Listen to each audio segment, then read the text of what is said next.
All right, good evening, everyone, and welcome to another Spotlight PA live event. I'm Christopher Baxter, the CEO and president of Spotlight PA, and I'm really glad you've joined us this evening for a really important conversation with Al Schmidt, Secretary of the Commonwealth of Pennsylvania. For those of you who are new to our programming, Spotlight PA is an independent, nonpartisan, and nonprofit newsroom producing investigative and public service journalism about the Pennsylvania state government and urgent statewide issues, none more urgent this year, perhaps, than our elections. Our elections coverage seeks to cut through partisanship and noise and put voters first. Our team is here to help you navigate the election process with everything you need to know, from important voting deadlines, candidate guides, deep dives on the issues, and interactive tools to help identify the candidates who best fit your priorities. This is a core role of public service journalism, but while we do this for you, we cannot do it without you. Many here tonight are already donors and members of Spotlight PA, so first I want to extend a special welcome to you and a heartfelt thank you. For those of you who don't yet support our work, I'd like to pause here and ask you to take just 1 minute and make a tax-deductible gift now at spotlightpa.org/donate. Again, that's spotlightpa.org/donate.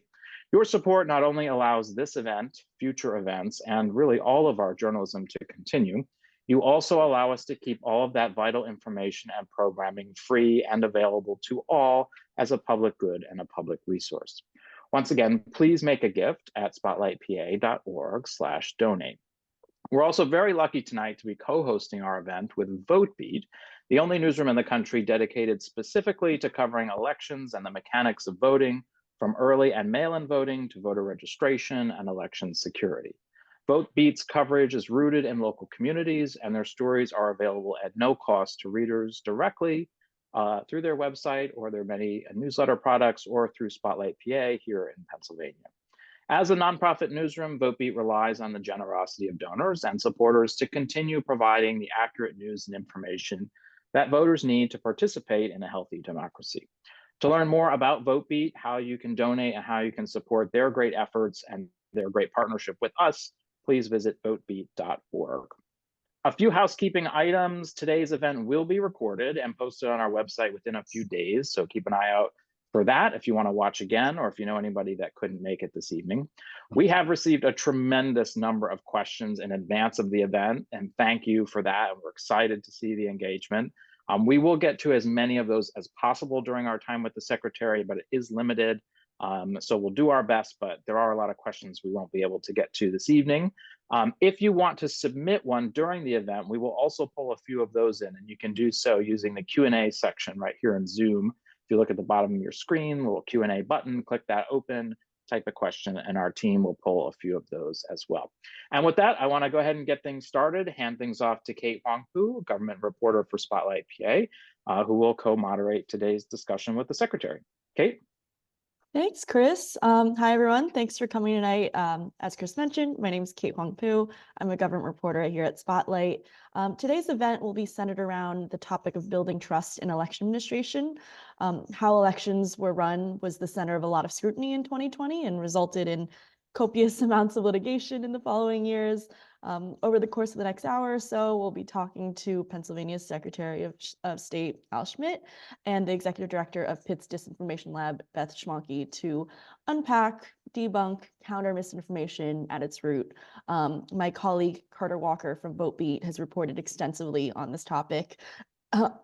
Excuse me, and we've worked on a few investigations together as well relating to the state's election administration process, and we'll be moderating tonight's panel. So to begin, we'll start with Secretary Schmidt, who is charged with running elections at the state level. Carter, I believe you have the first question if you want to go ahead. Yes, thank you, Kate, and thank you, Secretary, for joining us. Secretary, I wanted to start by asking if you could talk us through any major changes to election administration since 2020 or 2022.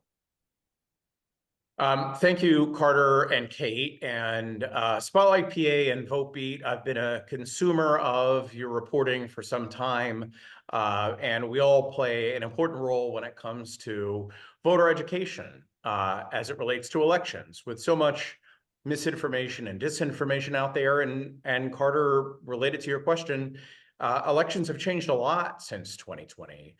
Most voters are voting on new voting systems, whether it's a hand-marked paper ballot or a ballot marking device. Starting in 2019, 2020, they were new. And elections have changed not just in terms of voting systems, but our system of voting, with mail-in ballot voting being made law in 2019, passed by a Republican House and a Republican Senate, and signed by a Democratic governor, that brought mail-in ballot voting, or no excuse absentee voting, to Pennsylvania. So it's no wonder people have questions. Having questions is nothing but a good thing. And when people have questions, they deserve to have those questions answered. And it's our responsibility, yours and mine alike, to answer those questions with the truth about elections. When people know more about elections, they have more confidence in them, from my experience. And one of the biggest changes that we've seen in recent years, though, that you've spoken about, has been the departure of election officials. I think you called it at one point the biggest threat to our election this year. Could you talk me through a bit of that and the department's new training for new election officials? You know, anyone involved in running elections, and I don't run elections anymore. I did for 10 years at the county level. It's really our counties that run elections. But Department of State has an important role to play when it comes to oversight, certifying voting systems, and all the rest. But for me, from my perspective, one of the biggest challenges that we're facing, not just in the Commonwealth of Pennsylvania, but across the country, is the turnover among the people responsible for running elections at the county level. More than 70 have left in Pennsylvania since 2020, and that's a lot. And when you have people running elections who have had little experience running elections, they're more likely to make a mistake in election administration, and a mistake in an environment that is very unforgiving, as it should be. There's no do-overs when it comes to elections. There's no redos. They have to be right all the time. But when they do make mistakes, and they are new, they're interpreted as being intentional or malicious, or seeking to alter the outcome of the election for or against a candidate or campaign. So Department of State has created this year a new training team to provide training to election administrators across the Commonwealth. Our sessions usually have between 50 and 100 election administrators at senior levels participating, ones who have been around for decades and ones who are brand new. And it's a service the Department of State is providing to make sure that newer people know what to do and what to prepare for. When I was elected in 2011, the first election was 2012, a presidential general election. And I wish I had services like this to rely on. So that's why it was important for the Shapiro administration and for me to create this training unit to train newer election administrators. Thank you. Kate? Yeah, Secretary Schmidt, I was wondering if you could tell us a little bit about the Election Threats Task Force, describing its role, its members, the information that's being shared, and how that'll translate on Election Day. Of course. The Elections Threat Task Force is mainly designed to improve communication among people responsible for running elections and people responsible for law enforcement. In the event we encounter any sort of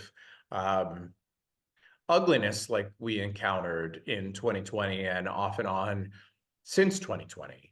When all that came about in 2020, and I was running elections again at the county level and was on the receiving end of death threats targeting myself, and primarily targeting my family, targeting my young kids, and all the rest, we had to scramble to figure out what to do and how best to respond. So the main purpose is to really open up lines of communications, to understand what everybody's role is when it comes to running elections and when it comes to law enforcement, should it rise to that level where you have threats of violence, threats of intimidation, targeting voters, targeting on election administrators who are responsible for running elections, who make our very system of government possible, our representative democracy possible in our republic. so that when this does come about, everyone knows what everybody else's role is and has open lines of communications to make sure those matters are resolved and don't get in the way of elections running smoothly and voters being able to cast their vote and have their vote counted. Carter, go ahead. Yeah. Thank you. Secretary, myths and disinformation were a major source of confusion and interference in the 2020 election. And I was hoping you could talk a bit about how the department is going to address those issues this year. Well, part of it is to make sure that you're telling the truth about elections. Well, like for me, it's not about going back and forth with different parties and different people. It's not about subjective differences of opinion on elections. It's about whenever you encounter things that are categorically untrue, empirically untrue. There's no evidence to support, and all evidence is to the contrary. So if you do encounter things saying election day is Wednesday for Republicans or any of that, that is categorically untrue and is seeking to misinform voters and interfere with the electoral process. For us, I think it's a matter of understanding sort of what questions are out there, like I referred to before, and trying to answer those questions. And then when we do encounter things that are untrue, that are intended to mislead voters from the truth about elections, then we need to make sure that we're telling the truth about elections, that we provide accurate information, just as Spotlight PA does, just as Votebeat does, and all the rest, so that voters can turn to trusted sources of information to know the truth, to know where their polling place is, to know what is involved with applying for, receiving, or returning a mail-in ballot should you choose to vote that way. So really, it's not about going back and forth. It's not about arguing with people. It's about telling the truth about elections and doing our part to make sure that voters are informed consumers of accurate, truthful election information. And I think a lot of your effectiveness as a communicator in 2020 came from your ability to react very quickly when claims were being made about Philadelphia's elections. And I'm wondering how the department is going to, how the department's going to adopt that mindset and be able to address malicious information in real time. Because as we know, bad information spreads very quickly, and it's often hard to catch that up with factual information. It is, and there's some Mark Twain quote about that I'd probably botch about, lies. It's like lies circling the earth before the truth can lace up its shoes or something like that. So I think it's foolish to think, or naive to think, that you can always keep up with the avalanche of election misinformation that you might encounter, but you need to do your best. And for county election administrators, and I've committed to visiting all of Pennsylvania's 67 counties. Seemed like an easy idea to start with. I'm only up to maybe 31 or 32 at this point, have a long way to go. But to make sure that they're prepared to communicate as well. Those county election administrators are the very best source of election administration at the county level. And in the past, Carter, and you know this, and we've all experienced this, the job of election administration was usually a pretty quiet one. Like, I'm extremely introverted. I have always struggled with social anxiety and all the rest. And that was never really kind of like a public facing role. And since 2020, that's changed significantly. And election administrators not only need to be technocrats who are making sure that everything is prepared in advance of election day and election day goes smoothly and computation and certification goes accurately, but also be communicators as well. And I think that's a fairly new facet of the job since 2020. We talked to our county partners about it, and Department of State will do our best to provide accurate information and rely on other stakeholders and others to share that information about elections that is accurate and reliable for voters. Thank you. I think we're going to switch over to some audience questions now, Kate. Great. Yeah, I think we'll try to get through some pre-submitted ones while we're going through the live audience questions. But this one was submitted from Glenn H. And he asks, how's the state's making sure that all voting machines are certified and up to date? What does that process look like? Who is responsible? And if you could please include the logic and accuracy testing in your response. Sure. The Pennsylvania Department of State has just reissued its logic and accuracy directive. It is a requirement that all counties follow. Logic and accuracy testing is testing that takes place at the county level that should be open to observers. It's required to be open to observers, where the election administrators test the voting systems to make sure that they're tabulating accurately, so that a voter selection is accurately tabulated. For some counties, this involves many thousands of voting machines. For others, obviously fewer, but it's to make sure that everything is functioning as it should be on the front end of the system. On the back end of the system, there are similar requirements as well, not only in addition to 2 audits that take place after Election Day to make sure that the tabulation is accurate, but there's safeguards built into the front end as well. What we found at the Department of State, especially this last cycle, is that counties were conducting logic and accuracy testing in a way where they were interpreting the directives differently. So when it said ballot style or ballot type or things like that, counties appear to have been interpreting them differently. So we reissued our directive that's far more prescriptive, far more explicit in terms of what is required of the county when they are conducting logic and accuracy testing prior to Election Day. Secretary, we got a question from RS on the state government committee hearing that we saw back on March 18th about the Express Vote XL machine. RS is wondering what precautions counties can take to make sure that we're mitigating the risk of bad actors gaining access to these machines or its USB drive.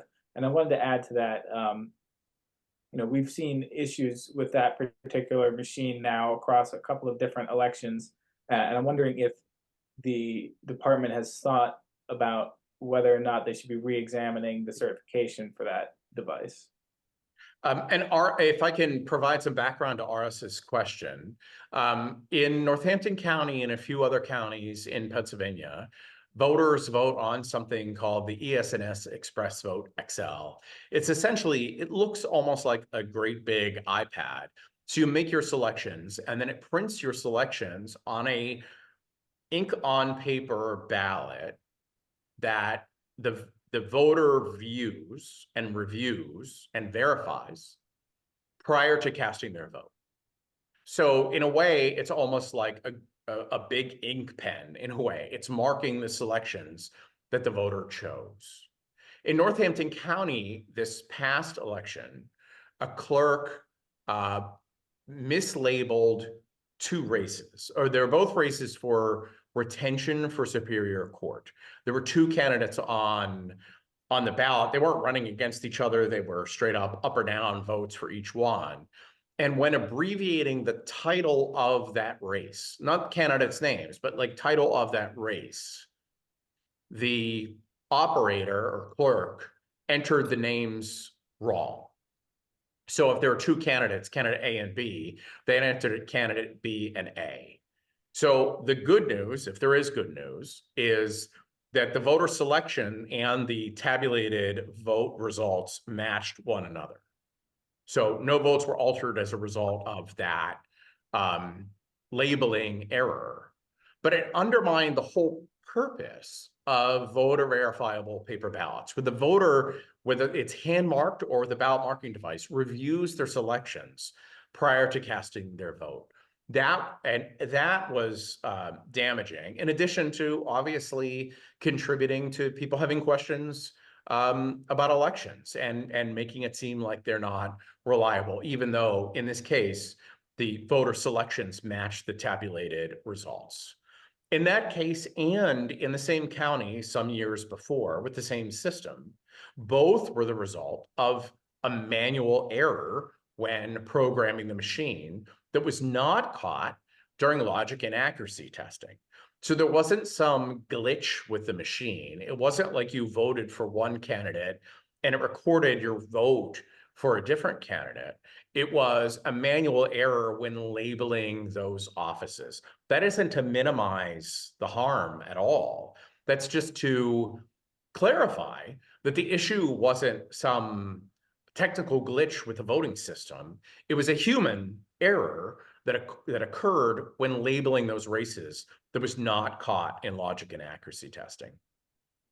And so how can we make sure that those type of things don't happen again, or a malicious person wouldn't mess with the programming? Well, there's no evidence that this or any previous one was malicious or intentional in any way whatsoever. It was the county and the vendor when programming it, and also when conducting logic and accuracy testing, for not catching it. So you know how with mail-in ballot votes, you might have seen in counties in Pennsylvania and in states around the country, a batch of ballots will go out, and it'll say in the instructions, like, vote for 3 commissioners, when it should be vote for 2. Like, that is a manual error. That isn't a problem with hand-marked paper ballots, whether they're mailed to a voter or filled out at a polling place. It's just with mail-in ballot voting, you're able to catch those errors prior to election day. So there's time, if there is a problem, which is rare, but if there is a problem, that a new ballot can be created. The old ballot would be canceled and mailed out to the voter. With in-person voting on election day, obviously you don't have that luxury. It's a 13-hour window for things for voting to take place. And with mail-in ballot voting or hand-marked paper ballots, that's something that you would notice in advance of election day when ballots are mailed out, either caught by voters and reported to the Board of Elections, or the Board of Elections noticing that something was amiss with the instructions or the candidate or office labeling or anything else like that. Thank you. Kate? Thank you. Yeah, this is something that we've gotten in a few pre-submitted questions, but also in the live chat. Drew is asking where the secretary stands on the Third Circuit Court case that the issue was recently ruled, where you stand on the undated ballot issue, and just to clarify and summarize what qualifies as an undated ballot. Sure. Again, to sort of take a step back for background, and probably most of the viewers and participants here, everyone knows all about this. So I apologize if I'm restating things you already know. But there's been litigation back and forth about whether ballots, mail-in ballots, that are, if they're not hand dated by the voter, so the voter signs and dates them, if they're not hand dated, whether they should be counted or not. The law states, as written by the legislature and signed by the governor in 2019, that if ballots are not signed and dated by the voter, that they shouldn't count. And when I was an election commissioner in Philadelphia for 10 years, including those years, including 2020, 2021, voted when voters did not hand sign their ballot, I voted to not count those ballots. And you know, I said before and after, like, it was terrible. It's not a question of whether the voter was registered. It's not a question of whether it's the voter's vote. It's not a question of whether it was received on or before election day. Boards of elections know when they mail their ballots out. They know when they receive them back, and they timestamp them. So it's not a question of the timeliness of the ballot being received at all. But the law does say that they have to be signed and dated by the voter. And what I found in doing research after every election, when it came to, I would do sort of like studies for why ballots weren't counted. And what you find is voters, especially overwhelmingly elderly voters, signing and writing their birthday. I don't know why. Maybe it's because they're executing an affidavit and it's an official thing, and they sign and they write their birthday. And it's an awful thing to not be able to count votes cast by registered voters on or before election, or returned on or before election day. But we can't because the law is clear. So there was litigation about this in federal court, suggesting that it was a violation of the Civil Rights Act or the Voting Rights Act that it was an immaterial requirement resulting in voters' votes not being counted. Not one county in the Commonwealth of Pennsylvania, and again, we have 67, uses that hand dating for any purpose whatsoever, other than to check to see if it's hand dated as the law requires. So that was part of the legislation. That was a federal court ruling that said that those ballots should be counted. And then there was a higher circuit court ruling just a week or two ago that said that they should not be counted. So I don't know if the litigants are going to appeal or not, or where it goes from here, but it's a significant opinion that will most certainly result in tens of thousands of voters' ballots not being counted because a voter is old and a voter writes their birthday. Again, it's not about whether the ballot was received or not on time or anything like that. But that's what the law requires, and that's what election administrators do, and they should do. They should follow the law and not sort of like do things on a whim based on, you know, one thing or another. So that's what the law is. We'll see where it goes from here. But as of this point, election administrators will not count mail-in ballot votes where the voter did not hand date it. If I can add one other thing, and I'm sorry for taking so long in answering your question, Kate, but Department of State took an important step earlier this year based on my experience and the experience of many others to redesign the appearance of the declaration envelope on mail-in ballots. Department of State has the authority to do that. We did that and have required all counties to use this template for declaration envelopes. And what that does is draws greater attention to the requirement that it be signed and dated. And I don't want participants or voters to think that voting by mail is a complicated thing. It is not a complicated thing. The instructions are very clear. And voters need to sign and date the declaration envelope. So the new design brings a little bit more attention to that and minimizes the opportunity for voters to make a fatal error or defect when completing the declaration envelope in their mail-in ballot, should voters choose to vote that way. Thank you, Secretary. I think we have time for maybe one more question. I want to be respectful of your schedule. We got a question here from Lynette, who wants Carter, I could talk about elections all day. As you've noticed from, you're always at my Senate and other hearings here in Harrisburg.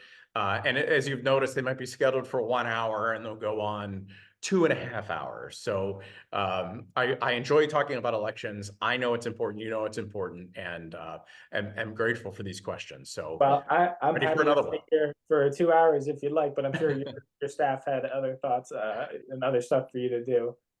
Lynette wants to know generally about voter roll maintenance. She asks, how do vote records get updated to remove voters who move to other states? Is there any kind of coordination?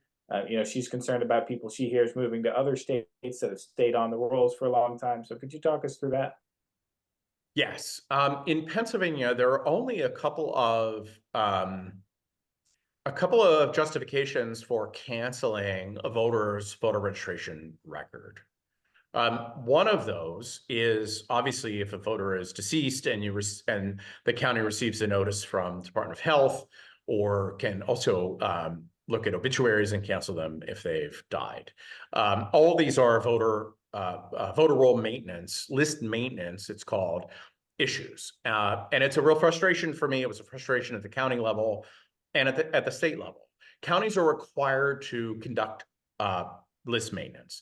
List maintenance involves if a voter moves to another state, and fortunately, Pennsylvania belongs to something called ERIC, which is nothing other than an association of states that share information with one another so that, and fortunately, for example, New Jersey recently joined ERIC. So if somebody moves from Philadelphia to New Jersey, we would receive a notification that the voter moved to New Jersey and that we should, the county should take the steps necessary to begin the process of canceling that voter, provided it receives acknowledgement from that voter that they did move away. You just can't use some data matching to cancel voters' records. No one does that. And that would result in voters being disenfranchised. But because of our involvement with ERIC, Pennsylvania is fortunate to, when voters move to other ERIC member states, to receive an update saying that that voter has moved away. One change we made at the Department of State this year was counties, when they have information that a voter moves, let's say they complete the national change of address application, the county will send a notification to the voter, but they'll send it to their previous address. One thing that we did here at the Department of State for the first time just a month or so ago was send a notification to the voter at their new address. For the voter, if they did in fact move out of state to any other state, ERIC member or not, for the voter to sign and complete to cancel their record in Pennsylvania. We received thousands of responses. It's very important that our rolls be as accurate as they possibly can. And that's one reason why I, at Department of State, wanted to take the extra step to mail a notification to voters where they're saying they're currently living, as well as the counties mailing it to where they previously lived, so that our voter rolls can be as accurate and up to date as possible. One frustration is, while counties are required to conduct list maintenance by law, there's no deadline by which they need to do it. So it's one thing that I've talked to legislators about, I've mentioned in hearings, I think in the House and the Senate, that would encourage the legislature, when it's doing any meaningful election reform, that they would require that this list maintenance be conducted by a date certain. So whether it's by the end of the calendar year or 60 days after every federal or whatever it is, to have a date certain by which that list maintenance is required to be conducted. When you run elections at the county level, there's a lot going on. You're always competing with different interests, and it's all time sensitive. So sometimes things linger longer than they should. That was not a struggle for us in Philadelphia, but I know it's a struggle for some other counties where you don't have 100 or 150 people working there. You have one person working there who has to do everything. So in some counties, that process lasts longer than it, in my opinion, should. And I'm hopeful that at some point the legislature requires list maintenance to be conducted by a date certain, so our voter rolls can be as accurate as they can be. Great. Well, thank you, Secretary Schmidt, for taking all this time. I know we've already kept you past when we said we would, so I want to make sure you're getting to your next appointments on time, but thank you again. Thank you, Kate, and thank you all for having me, and I appreciate your questions. Thank you. Great. So next we'll be talking to Beth Schwanke from Pitt's Disinfo Lab. I guess first, Beth, could you just tell us a little bit more about the Pitt Disinformation Lab, what it does, what it covers, sort of things like that? Sure. And thanks for having me. This is a great conversation, and I'm so glad we got to hear from Secretary Schmidt. So at the Pitt Disinformation Lab, we look at local resilience and our information ecosystems and kind of how disinformation and misinformation are impacting that, and looking at ways that we can strengthen those ecosystems. All right. Carter, I think you have the first question here. Oh, you're muted. How embarrassing. Beth, can you talk to us about how misinformation shaped the 2020 election? Any tangible effects it had on people's ability or motivations to vote? Yeah, absolutely. it's really important, I think, to talk about the concrete impacts that misinformation can have, because it isn't just online, which I think sometimes we all think about it primarily being online. It does translate to the ground. And the misinformation, the disinformation that we saw in 2020 that was so consequential, including on January 6th and kind of the aftermath. So it's really important that we do talk about that. And then we should also be talking about it because, unfortunately, I think we need to anticipate that a lot of those false claims are going to be recycled again in 2024. And so we should be preparing for that, right? The goal of those claims in 2020 and likely, again in 2024 is to really create a narrative that the electoral process is flawed and can't be trusted. And sometimes, right, those claims are shared innocently by people who don't realize the claims they're sharing are false, but they are also intentionally created and shared by bad actors, foreign and domestic, who are really looking to break down trust in our democracy. And if it's helpful, I can go into kind of the types of false claims that I think we can anticipate seeing and that we've seen in the past. So in 2020, right, we saw kind of two main categories of false claims here in Pennsylvania, but then really also nationwide. We saw false claims that aimed at discouraging people from voting. So false information about the date of election day or polling place changes or voting by mail is illegal. Not true, but aimed at kind of preventing and discouraging people from voting, particularly in particular demographic groups, right? You might remember some Pennsylvanians actually received robocalls telling them voter information would be used to issue arrest warrants or collect credit card debts, things like that, which was not true. And then the second type of claim that we saw in 2020 and that we should anticipate seeing again in 24 is false claims of fraud that serve to undermine confidence in our election officials and in the election results.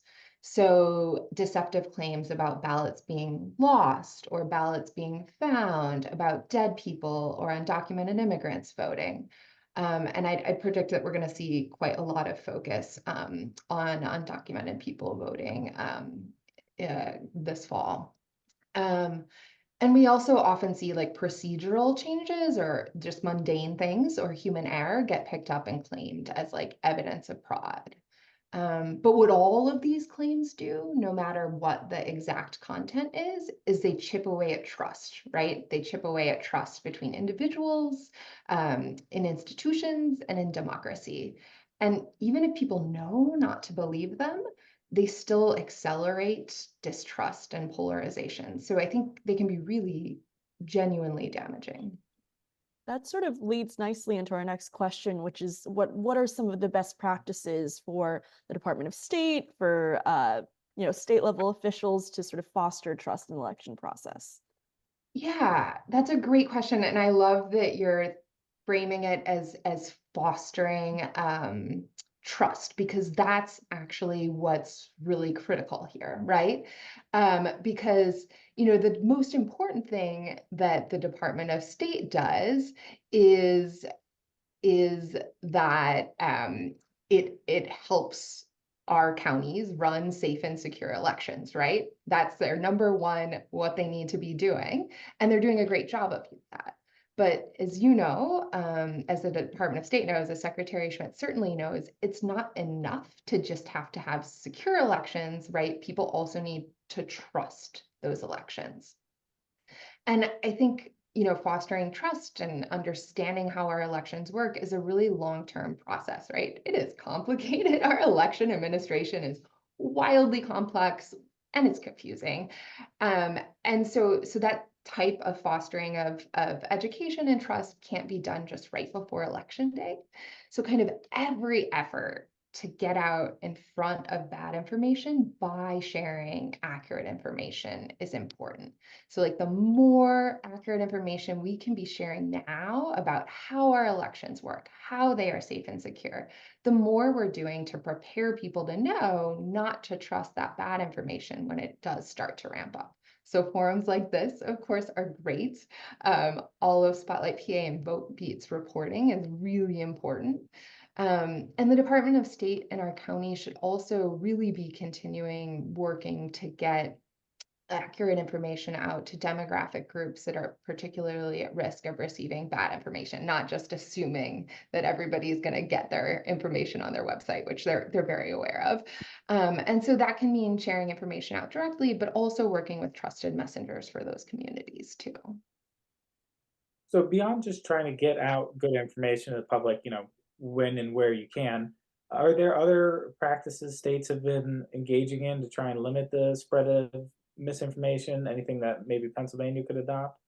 Yeah, that is a great question. So I wish I could tell you there's like this brilliant policy solution to preventing disinformation. Pass this bit of legislation and all of our problems are solved. It's obviously an incredibly knotty, complex problem, but there is quite a bit can be done. So I think, I sound like a broken record, right? But the most important thing state government can do, executive and legislative, is to be a trusted source of trustworthy information. And unfortunately, we've been seeing that a lot of political actors have actually been sources and accelerants of disinformation, particularly around elections. And when it comes to misinformation about our election specifically, states do need to continue to invest to ensure that our elections are trustworthy, right? That Secretary Schmidt can truthfully claim that our elections are indeed secure. And that's a continuous investment, not just a one and done resourcing. States can also fund voter education and outreach efforts from election offices to help election administration and security. Some states have passed like narrowly tailored laws to prohibit people that from like knowingly disseminating false information to prevent voters from exercising the right to vote.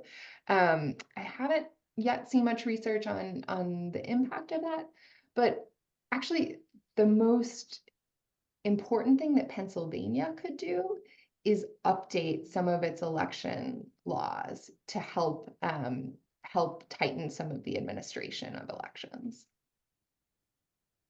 Which Carter and I love writing about so much. So You guys have done fitting. such good reporting on kind of some of the really valuable updates. And actually I would, encourage everyone here you guys did a piece a few months ago about updates that could be used in the election code. Yes, about broken, it's called broken code, but it's about basically how old the election is. If the people would like to see it, it's on Spotlight and Votebeat's website. I did want to ask really quickly before we go into our audience questions, if there are some outstanding lawsuits that have resulted in claims of misinformation, if you could just briefly sort of summarize what those are and the repercussions that we're facing. Yeah, so I mean, you talked with Secretary Schmidt a little bit about some of the lawsuits that have been happening. There were a lot of lawsuits. There are a lot of lawsuits. We're going to see a lot of lawsuits following November. I think we can think about lawsuits related to elections and disinformation in kind of two ways, right? There are lawsuits that are related to the false claims themselves. So we're starting to see a lot of defamation claims. So in Pennsylvania, there was a suit brought against like Project Veritas and its founder because there was some false reporting about a local postmaster that allegedly had ordered employees to like backdate ballots to help Biden. This wasn't true. The suit eventually settled. So there have started to be suits like that in Pennsylvania and certainly others as well. Kind of this libel and defamation. But the second type of lawsuits that we're seeing are kind of those more standard lawsuits that come with every election cycle that are related to like every election. We had them before 2020, we had them before 2016. And so those suits don't really stem directly from false claims, but are more related to election administration and process. And courts are supposed to work out those disputes, right? I mean, some of the suits are frivolous, some are absolutely politically motivated, but that's not new either. Although I think the volume of that is new. Um, um, but a lot of the lawsuits have been related to clarity needed around Act 77. That's the 2019 law that was referenced earlier that expanded vote by mail.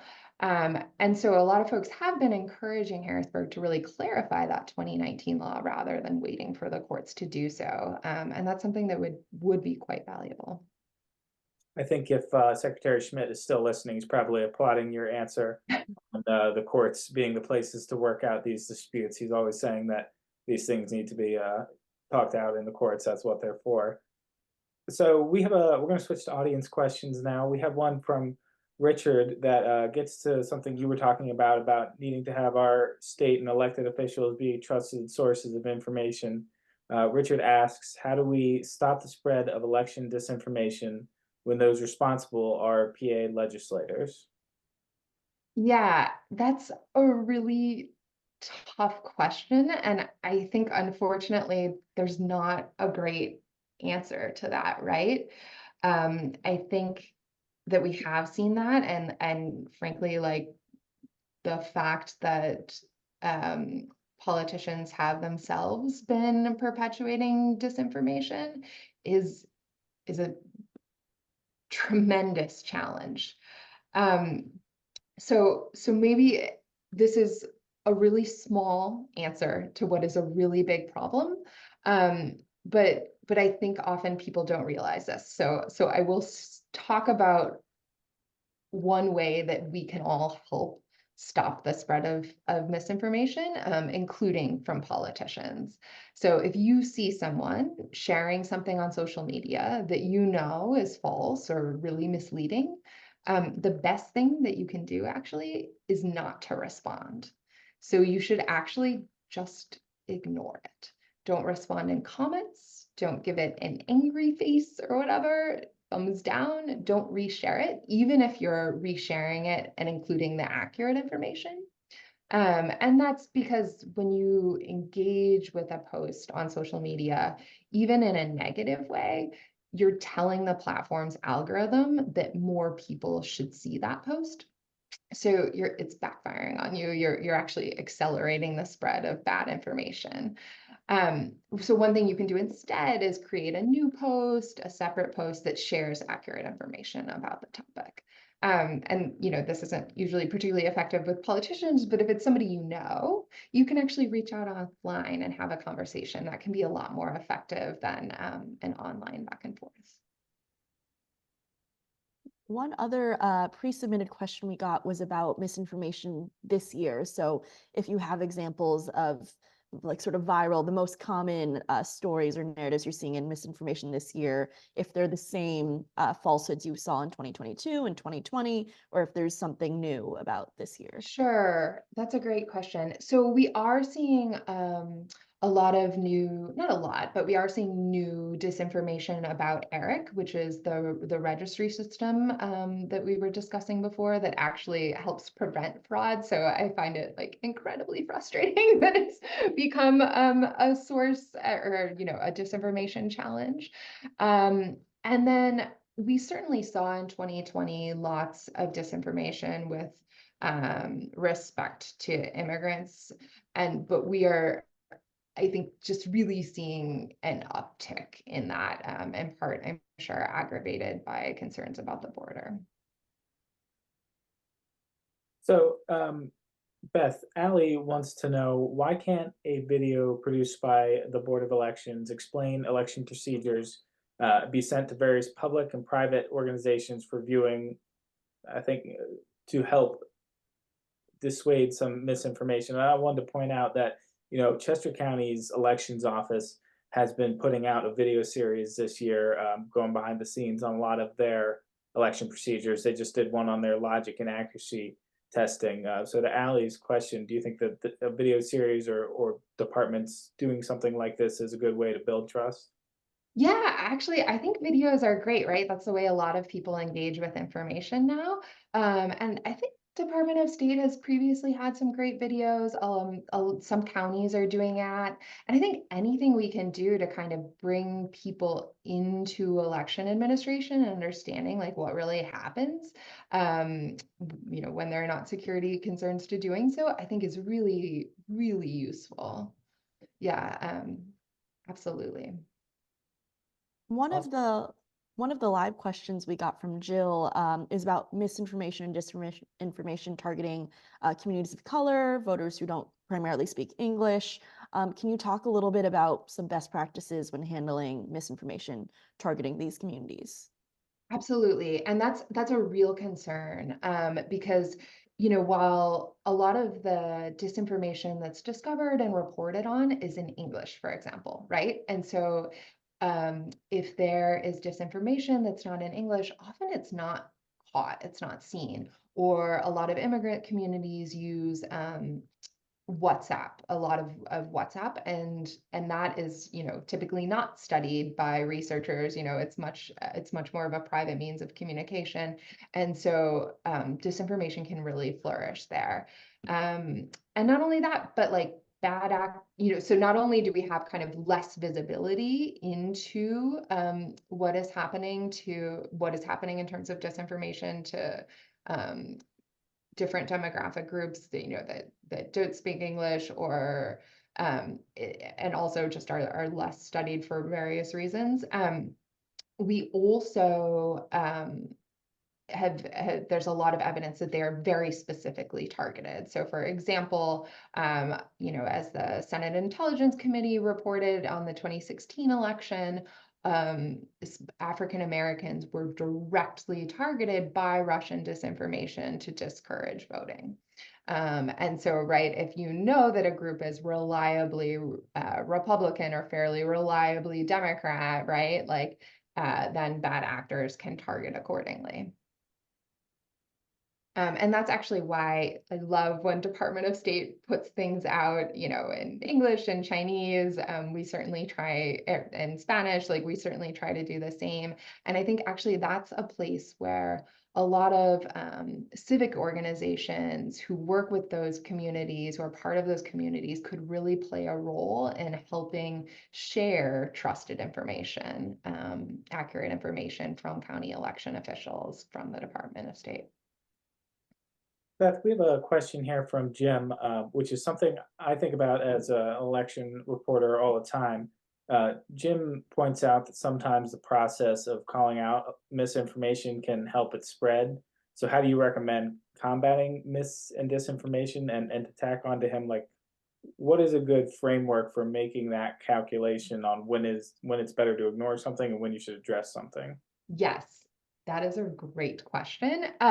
So as I mentioned before, when you see misinformation, it's best not to engage with it online because you are helping to amplify it, right? So it is best to just not respond. However, there are times, right, where it absolutely, particularly if you're like the leader of an organization or, depending on the context, where you're going to need to respond. And so the way I tend to recommend people think about that is, has the disinformation spread beyond a small group? Is it just on like one platform in one small group? Or are you seeing it jump across platforms, and is it really starting to hit a lot of people? And that becomes a time where, for example, if you're a news organization, like issuing a fact check type article or something like that can be really useful. Whereas other times, I think we can worry that drawing attention to misinformation actually just helps accelerate distrust, because I think, it's important to remember, and it's easy to forget because we have so many conversations like this. Most information that most people tend to see is accurate information, right? And that's not always true, particularly if people are getting large amounts of their information online. It's quite, and once you've started to engage with some of the conspiratorial content, for example, you will kind of continue to see that in your feed. And so it's not always true for everyone that most information they see is true, but one thing everyone can do to make sure they are seeing accurate information is to use trusted sources. So in elections, that means using the Department of State. That means using your county elections office. It means using, media organizations that adhere to professional journalism standards like Spotlight PA, like VoteBeat, like the Philly Inquirer, like the Post-Gazette here in Pittsburgh, like your local NPR affiliate. And it doesn't mean, doing your own research and just asking questions and sharing, posts from, I don't know, in my case, sometimes it's Uncle Joe, right? It means like being thoughtful about where your sources are coming from. We did get a question about the sort of costs of misinformation. I'm not sure if you've done too much research on this, but do you have a sense of the cost of legal fees, the cost in time, the cost for election directors of all these lawsuits and the sort of litigation that's come with the misinformation 2020? I don't, but it must be substantial. I mean, when we even just think about all of the election officials that have, retired perhaps in part because of how challenging the environment in election administration has become. And then and this is actually a economic cost, like bringing up new people in the system, and then all of the costs of not having that expertise and things like that. Like that alone is substantial. And then, yeah, lawsuits and fees. I mean, actually, a lot of the fees to file some of these frivolous petitions and so on are surprisingly low and perhaps could be increased. But it's extraordinary. And I think, frankly, it's time wasted that should be being spent by our election officials actually running our elections. So. Beth, I think we're going to do one last question here from John. John has a question that I think we hear a lot.